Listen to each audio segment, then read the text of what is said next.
Masturbation किंवा self pleasure करून जर तुम्ही तुमच्या योनीचा हा भाग एक्सप्लोरच केला नसेल Harshali, if you have not touched your own part, if you have not experience it on your own, तुम्ही सांगणार कसं? आणि नवरे लोक काय अलादीनचा चिराग घेऊन बसले का, आले घासले आणि झालं असं? बरं, त्यांना घासायचं कसं हेही माहीत नसतं.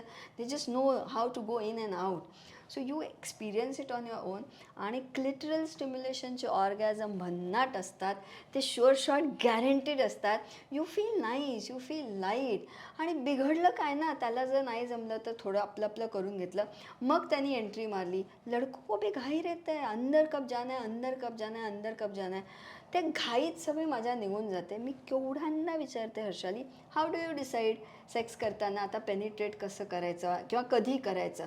ते म्हणतात तिला बघून हावभावावरनं लक्षात येतं. कसं लक्षात येतं? How do you decide? बाकी वेळ ते दिवसभर तिचे बडबडते ते तुम्हाला कळत नाही, तिथं मात्र तुम्हाला कळून जातं की आता आत कधी जायचं.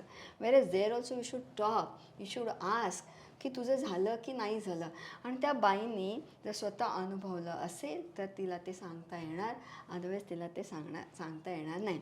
त्यामुळे to answer your question, masturbation या सेल्फ प्लेजर से किया हुआ ऑर्गेज़म अलग लेवल का रहता है. पेनिट्रेटिव ऑर्गेज़म्स लक पे मिलता है, लेकिन म्युच्युअल जिसको हम कहते हैं की मला माझं कळलं आहे, आता मी तुला शिकवते हां. मग त्या पार्टनरला 10 बोटं दिली आहेत, तोही फिंगरिंग करू शकतो, तोही तेवढंच मस्त तिला ऑर्गॅझम देऊ शकतो. अँड वन्स शी कम्स, इंग्लिशमध्ये आपण म्हणतो ना, I am coming, I am coming, I am coming.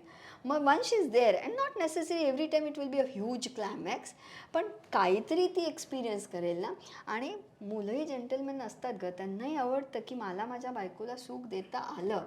फक्त हे डोक्यातनं काढलं गेलं पाहिजे की फक्त त्या लिंगाच्या जोरावर नाही, तुमच्या 5 फीट 6 इंच का तुम ऊपर से नीचे तक बदन है, you need to experience it together, like together. Self pleasure, masturbation, penetrative, सब मर्जर करके आप करेंगे तो बोर नहीं होएगा ना, तो स्पार्क पर मेंटेन रहता.